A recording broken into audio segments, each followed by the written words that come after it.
Okay, welcome to this week's episode of The Path Less Chosen, the podcast showing you the careers they don't teach you about in school. My name's Sol. I'm Jamie. And this week we have on Taran, and Taran has lived a very cool life so far. He's been in corporate careers, he's been doing his own freelancing work, and as of now, he is now looking to start his own project on finding meaningful work for people. JB, sounds like a cool venture. Tell us more about what we can expect from this episode. Yeah, going to be lots to unpack here. Very clever guy. He also left out the fact that he went to Cambridge and studied law. So he's a proper impressive person. But for three probably key takeaways here, he's going to explain why only 25% of people find their job purposeful and fulfilling. He's going to explain the disconnect between what people actually want to do and what they end up doing as their career. And the third thing he's going to go into is how to do a personal reset, reflect on yourself, and find the energy in yourself to make sure that you're excited when you wake up every morning. Amazing, sounds good. And just very quickly before we get into the episode, Taran himself was an actual referral from one of our listeners. So just if you're listening and you have any idea of anyone who'd be a great fit for the Path Less Chosen, then we would absolutely love to hear from them and look to having them on. So if you do know someone, please drop us a message on our Instagram or to Jamie or me personally, and we would love to entertain it and have a chat with that person. So thanks very much for listening, for any referrals, and let's get into the episode. Taran, thank you so much for coming on, mate. Really looking forward to getting into this story. I think the first place to start is kind of the premise of your career path at the moment is helping people to find meaningful work. So an obvious first place to start, and something that's really relevant and important to us as a podcast, is what is meaningful work? How do you define that? Yeah, firstly, it's great to meet you guys, and thanks so much for having me on. In terms of meaningful work, so to go back a little bit and explain how I've ended up trying to solve this problem. My own background is that I worked at a corporate job, left it because I didn't like some parts of it, and have got quite a meandering path since then. So this new venture is really trying to tackle this, I guess, disconnect in between what people seem to want to do with their lives and what they're actually doing. So, like, the statistics are pretty damning. I mean, like, only around 25% of people actually find their jobs to be a source of meaning or purpose, which is crazy to me, and I'm sure to both of you as well. And so that's sort of the mission that we're on, if you like, me and my co-founders, is to try and solve this problem. And at the moment, what we are doing is we are trying to research exactly what those key pain points are. Why is it that most of us spend most of our lives doing stuff that we don't really care about? Like, there's something broken in the matrix, and we're at the moment trying to find out what that is. So we have, I guess that the first hurdle is to define what meaningful work is, because it's different to all of us. I mean, we've all, the three of us here, we've all gone on slightly different journeys to find that what's meaningful to us, and everyone will have their own unique journey to find meaning in their work. So the first stage really is to try and figure out how to define that. And the way we've got about it to start with is to basically go through a bunch of statistics, look at where the biggest supply and demand gaps are in the UK to start with, labour market, and figure out then which of those, I guess, for those jobs where there's a lot of demand from employers for work, but no one's there are no workers around to hire. Which of those could we define as meaningful? So there are different roads you can go down here. One is to look at, for example, the trades, carpentry, bricklayers, stonemasons, etc. They're in high demand in the UK and elsewhere because they're essential for example, like, building jobs, basic services. But then you could also look at healthcare. There's a big shortage of healthcare workers in the UK at the moment. And then you can look at that high-end stuff. I don't know if you guys have heard of, for example, effective altruism and 80,000 hours, but yeah, for people who don't know, they're basically a network of like social entrepreneurs. They try and get people solving the world's biggest problems through entrepreneurship and innovation. And we could also look at, I guess, trying to get more scientific researchers out there working. There's a big, I guess, gap at the moment between PhDs and people who are doing some good stuff in STEM and working on some great projects, but actually then turning that into technological advances and innovative new companies. So I think at the moment, for example, in the UK alone, there's about 7,000 STEM PhDs who graduate every year. So even if you got, like, I don't know, 1% of those people creating like really good like companies in the UK, that would go a long way to creating a lot of jobs and a lot of innovation. So yeah, that is, I don't know if that answers the question, but in a Sure. nutshell, that's sort of why we are working on trying to help people find meaningful work. It's a massive problem, but it's a problem that a lot of people, I think, overlook. If you ask someone on the street, what are the biggest problems in the world right now? You'll probably hear sustainability, climate change, maybe AI safety, but I don't think many people would say there's a lack of meaningful work or people trying to find meaningful work, even if they themselves are struggling to find it.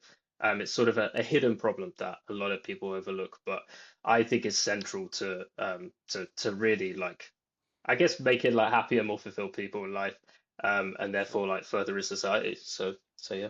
That's an Yeah, aim and start. mate, so interesting, and the stats are amazing. It's obviously like literally the centralized theme of this podcast, so it's perfect to have someone like you on. And we'd love to get into more of the discussion about meaningful work and what your mission is and what your plan is. But I think it kind of comes back to both Jamie and I's story, but we'd love to get to your story of like why do you think this is a problem? Why did you personally experience a lack of meaningful work, and how did you see it in your own life that made you want to solve this problem? Yeah, so I think it all stems back to when I graduated. So after going to uni, I actually graduated not having a plan at all for what I wanted to do. So a lot of people, they'll be prepping, when they're going down consulting. I know, saw you did that, or some of the other sort of big standard like paths, like corporate pathways. I graduated not having a clue what I wanted to do, and Can then you it was only a there, few. Taran, to Yeah. make you went to Cambridge, right? Yeah. I studied geography at Cambridge. Yeah. For people listening, right, you're saying you finished your degree at Cambridge, so basically the like everyone says the world's your oyster at that point. You can go into any job you want and you still finish without like a clue what to do, which I think is fascinating to Yeah. add to that story. Yeah, and like the thing is, while I was at Cambridge, I think it was partly my fault in that I'd always had my life on rails, so I'd never really had to take a step back and like take the initiative of my like trajectory. And I think as a result, it just kind of drifted up to the stage where I was 21 years old and about to graduate, and I was like, oh shit, okay, there's like there's a whole life that I potentially got to live now, and I haven't thought about it at all. So yeah, I think Jamie is just this. I was sort of lulled into this. I guess this current that like a lot of us end up on, where you go to school, potentially go to uni, or do an apprenticeship or a traineeship, and yeah, I got to the end of that road and I hadn't thought about like life after that. I hadn't thought about it at all, which sounds ridiculous, but that's how it was, and I think it is how it is for a lot of people. You're Um, absolutely right, mate. Like it's for us, it's exactly why we started this podcast. You're properly speaking our language here because it's Good. and the words that you've used, the kind of like metaphors there that you use to describe it, are exactly what it is. Like, firstly, the fact that you were always on rails, right? You have to stick to those rails, go in the same direction, but you never really ask any questions because Yeah. the schools you go to, like the kind of environment around you, is always pushing you in that same direction along one rail. You're never in a position where you have to think, oh, I'd go off rails here and do something like different, right? That's the problem that we find and why we've started this podcast, because a lot of people think those are the only options is to carry on.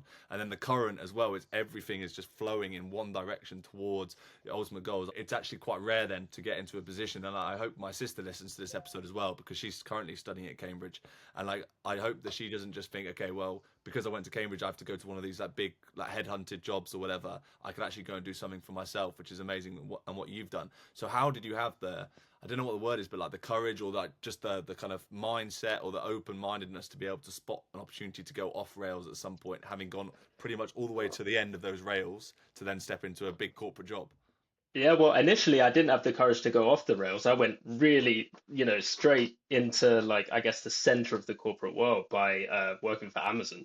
You can't really get more corporate than that. It's probably the biggest corporate name out there. So what happened is that a few weeks after leaving uni, I was sitting on my mum's sofa, and I guess my first port of call was to get out of there and just like I guess live life a bit. And I wanted to do a lot of things that I felt based on my life experience up until that point, and maybe lack of experience, that I felt I couldn't do. So one of the things I wanted to tick off my list is I wanted leadership experience. I wanted to manage a team and prove to myself that I could do that. So The first thing that I did is that I applied to Amazon because they had this role that looked intriguing. It was like a graduate shift manager.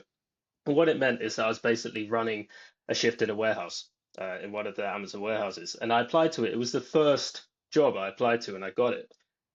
So I could say I was fortunate, but yeah, like I got the opportunity. I was so happy. I remember when I got the call to say that I got the job, I was on a family holiday with my mum and my brother, overlooking the Aegean Sea or something in Greece. And when I got that call, I was like, oh, that's it. You know, life's sorted now. You've done it. Like you've got that job, everything's chill. And there were aspects of it that I really enjoyed. So I was able to lead at that age. I was 21 years old. I led a team in the warehouse. And beyond that as well, I was sort of indirectly in charge of all the Amazon drivers, for example, and their managers. It put me in that sort of on that leadership track very early on. So I'm very grateful for that. But in terms of the things that were quite challenging, I mean, physically it was just very taxing. I was getting up at 4 a.m. This was back in the days where I was very much in that mindset of like living for the weekend, except my weekend was because I work Wednesday to Saturday. And what it meant is that I would live so be getting up super early, live for the weekend, and then I would just go out and get smashed. So like that Saturday, I would always wake up at 4 a.m., go to work, come back, go out, probably get back in at 3 or 4 a.m. So I'd already been out like 24 hours. And then I'd just end up in this cycle where I'd like get jet lagged every week because you're like waking up at like 9 or 10 or 11 a.m. and then you have to go back to 4 a.m. So it was all a bit of a mess. And physically, it was quite demanding. And, I was patrolling a warehouse basically. So there were times where I was doing 20,000 steps a day plus as part of my job, and then trying to get home and go to the gym afterwards. I was in this weird situation, which maybe I guess so. Maybe you can relate to from your time in consulting, but I was simultaneously really stressed but really bored. And like, I think it's because you're like pushed to do stuff that maybe you don't enjoy or you don't see the why behind it. But at the same time, there is a lot going on. And to be fair, well, I don't want to bash the corporate world completely. There was a reason I went into it, and it was to get the skills, and I very much did that. And it was an amazing experience from that perspective, and it really like fast tracked my career. The sales and the leadership operational skills that I learned there, I've used every single day of my life since. And I also work with some incredible people. One of the great things about these big corporates is that they are like talent magnets. So you get like really great people um, who yeah end up in these places, and I got to learn from them all. And I was very privileged to work very closely with some very good people. So yeah, that was my, I guess, a summary of my time in the corporate world. That lasted about 2.5 years. Some highlights, some lowlights, but on the whole, like I learned a lot. Like I learned a lot of really important skills, but it did get to a point where I think the skills that I was learning were being vastly eclipsed by the energy that it was taking out of me. So that's ultimately why I left. Cheers. Yeah, that's super interesting, and I think that really gives a lot of context to people listening as to where you are, like what where your kind of thought process are with things, and it's also really interesting to hear that you don't necessarily regret the corporate, which is like a nice like refreshing view to have. Yeah. Obviously, to bring people up to speed with your story, we have MBA, we have freelancing, and we have law parts. So I'm very keen for you just to touch over that so that everyone knows where we are, and then we can jump really deeply into the mission of your company now and what you want to do, if that works. Yeah, it got to this point where I was freelancing, and I actually ended up for one of the things I was volunteering for. There's a company called Project Access, a mentoring charity. I ended up then actually working as a volunteer to help run Project Access. But before that, so this is now um, at the end of 2022, I have finished the law degree by 5 or 6 months. I'm doing my freelancing. Everything seems fine, but then unfortunately my father got quite ill, and he was working in Pakistan at the time as a teacher. But he eventually passed away a few weeks later. But I had to then sort of go out and get him, bring him back, and that process meant that I dropped everything for 3 or 4 months. So I was then in a situation where I had to leave my flat at the time because as a freelancer, I was already probably going to do this anyway, to be honest, because my income was very inconsistent. But because I then had to drop all my client work and everything for 3 or 4 months, it meant that I definitely had to move back. So moved back with my mum, which I'm still here to this day. But what that meant is I then had to have a complete reset. I spent a lot of time reflecting. This is 2023 now. A lot of time, for example, doing bereavement counseling, doing cognitive behavioral therapy, and CBT, and really trying to figure out what my why was in life at that point, because I'd just gone through a process of seeing someone, my father pass away, and he wasn't that old, and it kind of made me quite nihilistic. It made me think, what the hell is the point in life at this point? If you can just like, it can just be over like that. Like, what am I doing here? So that put me in a position where I really had to confront a lot of demons and get very serious about finding my purpose. So 2023 was a rebuilding year. We get to the end of 23, start of 24. I'm the COO of an edtech company, the COO of this mentoring charity, and I'm freelancing. And that I did those three things until the end of last year, so a couple months ago, and then essentially decided to stop the mentoring charity, and also wind down the company to then focus on meaningful work. So we get to the present day. And I think, to be honest, guys, I think that where I am today, and the reason I've decided to focus on trying to set up a company to help people find meaningful work is because I've struggled and made it, but also made it a priority since I left Amazon to find that myself. So it's kind of born out of my own journey, frustrations, but also like the progress that I've made in my life in terms of finding something that gives me energy and something that makes me want to get out of bed. Amazing. Really interesting when you talk about like the whole introspection and reflection time, like how you had to spend a year off, like taking the time to reflect and reset. And I think for a lot of people listening, they might be in a position where they are doing some personal reflection on what is exactly like that you just described, what is going to give them energy, what's going to make them look forward to getting up each day. And obviously that kind of period of time where you questioned the whole purpose of what you were doing came around a very like difficult time, I guess, and the kind of trigger point for you was what happened with your father. But for anyone listening that maybe they're just stuck in a job or a role that they're not particularly enjoying and they're questioning what is the purpose of what I'm doing, like give us a glimpse into your thinking and your thought process during that time. How does anyone listening to this work out what is meaningful work for me, because it's different for everyone? Yeah, I think the thing that was most helpful and really triggered the start of that journey was cognitive behavioral therapy. And whilst, you don't, I'm not asking, I don't think everyone should refer themselves to that. There are things you learn during it that I think everyone can apply. While I was there, one of the exercises we did is that my therapist, she gave me basically like a table, and it had three main columns. The one on the left was your values, so different types of values like family, friendships, health, career, etc. And then the middle column was essentially asking you to rank that value out of 10 based on its importance to you. But then the one on the very right was asking you to rank it out of 10 based on the extent to which you actually prioritized it the week before.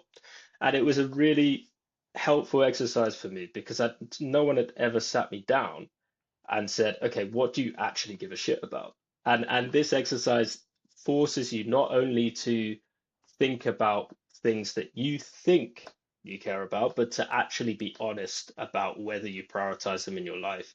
Because when you are given a grid with all these things like friendship and family, etc., most people will say, yeah, that's important to me. Yeah, that is, yeah, health. Yeah, yeah. I very much subscribe to that. But when you have to put them in, rank them versus each other, then you really get a sense of how you are setting up your life and whether that is really in line with how you want it to be. So that really helped me a lot. And it essentially sparked a process by which I codified my values. So by the end of those sessions, I had a very clear sense of what my values are. And even to this day, I have a clear set of values. And that was a breakthrough for me because it meant that every single decision, every action that I take, I can basically think, hold on, is this in line with my values? I completely understand that, having just abstract values can be quite abstract for people. But even if you just write it down as some sort of mission statement or do an exercise like, every week, just write for 10 minutes about how about what you want to do next week and how you have lived out how you've lived your life the week before and whether you're happy with it or not. Just doing Yeah. simple things like that can be extremely helpful. I want to do that exercise. Sounds a worthwhile exercise. I'd be interested in doing it 100%. myself. I'm Good. super on board with that, and I think it's actually really interesting for anyone listening. Like I think a lot of people's initial reactions will be like, waste of time, can't be bothered.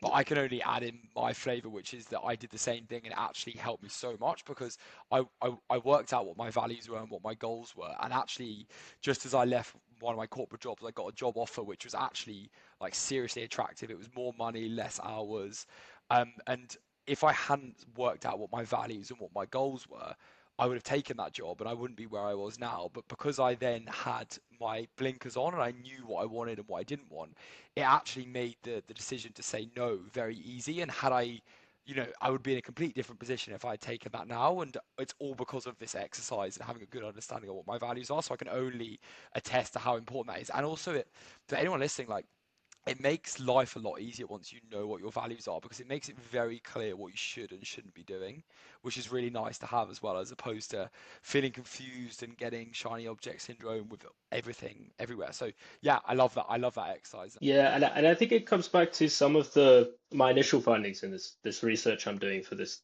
new like meaningful work venture is that the big barrier to people finding meaningful work tends to be actually that people don't know what meaning is for them and what it looks like. So it's actually the very start of the stage of like introspection, figuring out what is fulfilling in life.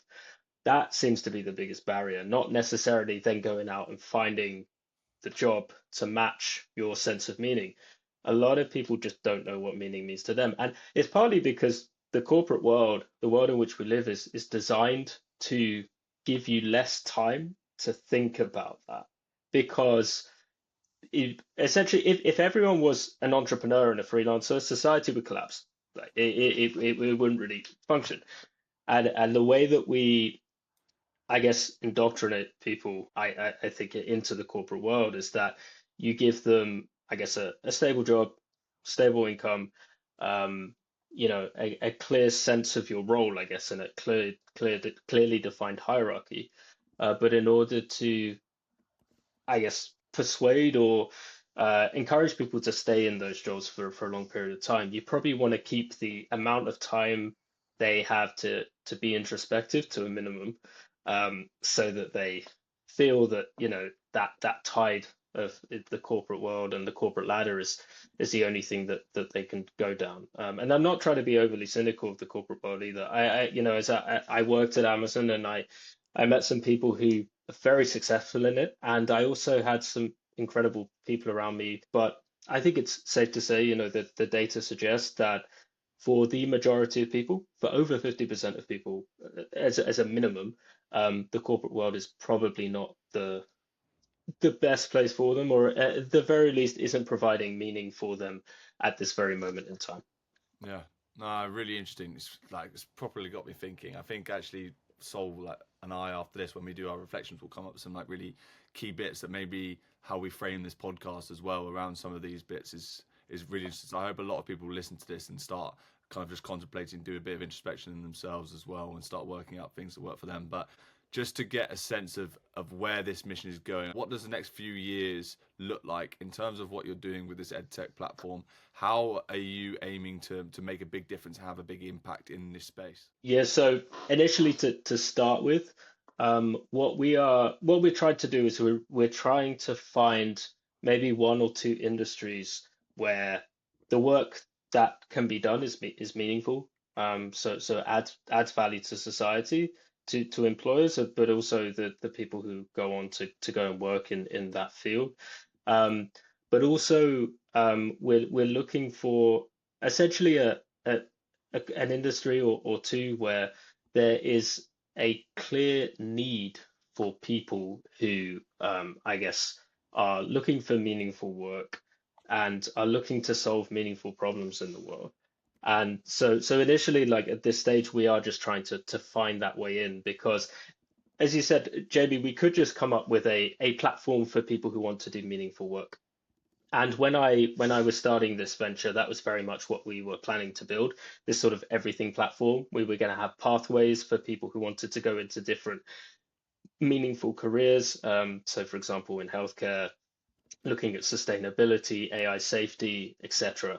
And we were going to create essentially a curriculum for these people, train them up, connect them with employers in that space, and then hopefully eventually get them working in those fields.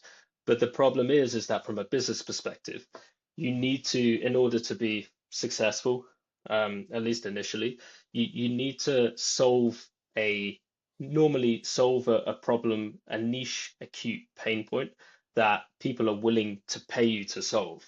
And having this everything platform, it would be great. I mean, we'd probably create a bit of noise on LinkedIn, like it would look nice and sexy, and people would be like, "Oh, mate, that's pretty cool. That looks good." But in reality, I don't think we would be able to benefit that many people other than, I guess, maybe give them a sense of what meaningful work is out there. But going back to something we discussed earlier, that doesn't mean anything if they don't have a clear sense of what meaning is to them. So, in terms of what that looks like, we're still trying to figure it out in terms of, yeah, I guess how that would translate into a company, into a product. But in terms of the next maybe year at the very least, the first half will be researching, trying to find that key pay point. And then secondly, building things, building products that solve that pain point, and then testing them, talking to people in that industry, really trying to hone down on how specifically we can help people find meaningful work in that field, whatever it ends up being. So that's our approach. I don't have a 5 year timeline at the moment, Yeah. but we're working on it. I will say that for me personally, I've probably got about a year. Like I've given myself a year to really work on this venture. And yeah, I'm fully dedicated to that. I still have my freelancing, so my brand strategy freelancing to make some sort of income. But other than that, I'm just yeah, focused on this project and looking forward to getting stuck in. Proper exciting times. Yeah, well. Very cool, man. Very cool. And thanks for sharing. Good to hear that. Like, I love the fact you've given yourself a year, and it's just like, yeah, I'm got a year, and I'm going to build this. I love that. I love that. Plenty of time to build something very cool. So kind of reflecting back on the whole podcast, which has been so interesting. We always ask guests this final question, and that is, if you go back to a time, maybe when you were sat in the Amazon job, you were waking up for that 4 a.m. shift. What is one thing you do the same? What is one thing you do differently? And what is one thing you tell yourself to motivate yourself? Yeah, so for one thing I'd do the same when moving out of that world is starting by figuring out what my values are. So I would sit down and think about what meaning meant to me and what I actually wanted to achieve in life. I would definitely keep to a values led, I guess, way of thinking about things, and I would give myself some time at the start of my journey away from Amazon to think about what was important to me before jumping headfirst into anything. So I definitely still do that. It said in terms of one thing I'd do differently, I'd probably I wish I would have stopped looking over my shoulder and got my head down even earlier. And by that, I mean that I think initially when I left Amazon, as I touched on, I initially thought I was going to go back into the corporate world. So I left because I hated the corporate world. And then for whatever reason, 2 months in to that process after leaving Amazon, I applied for strategy consulting jobs. And I think that was because I was just trying to maybe I was slightly impatient, or perhaps I lacked the confidence to see that journey out. But for whatever reason, the corporate impulse in me was to like jump back in, just in a different field. So I probably and luckily I didn't go down that route. I didn't get anywhere in that job search, and I quickly realized that wasn't for me. But I probably now would have gone, been even more steadfast in my approach of saying, no, the corporate world just isn't quite right for me. I learned some incredible things there, but I need to go down another route. But I probably would have doubled down on that approach because then I think as well, I would have ended up with more progress earlier on. So that kind of flywheel of confidence would have started earlier. And then the one thing I'd tell myself to motivate myself, kind of got two, so cheating a bit, but one is that I would tell myself not to be disheartened by black box explanations of success that make it seem unattainable. And to explain that a bit more, what I mean is that growing up, I was kind of told, or I got the impression that some people were just better at things. But for a lot of the things that I've happened to spend most of my life doing, like academia, corporate jobs, entrepreneurship, my experience is that success is more born out of adopting the right systems and having the right mindset and drive. The other thing I would say as well, like other thing I'd tell myself to motivate myself is follow what gives you energy.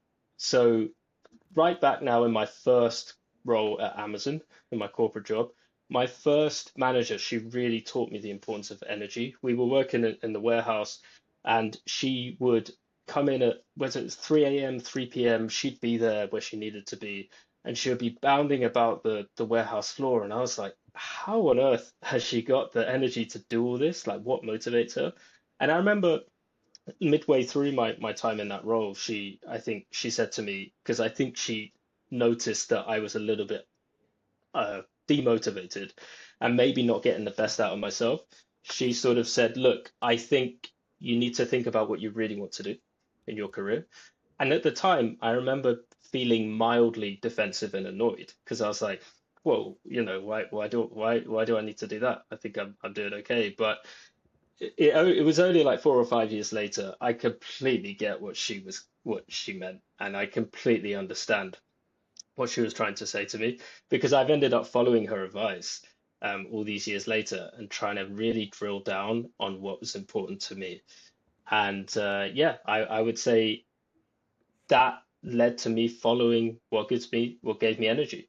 Fantastic. Yeah, what a great way to finish. And I mean, it's just great to hear you like speaking about it like that. But also, this whole entire episode has been really thought provoking for both Sol and I. But I'm sure for anyone listening as well to just kind of take time to think like, are they really waking up feeling the same as you do? Which is it's quite inspiring to hear you speak like that because that ultimately is what we want people listening to be able to do is wake up every single morning feeling like they've got that energy and really motivated to do what they're going to be doing that day.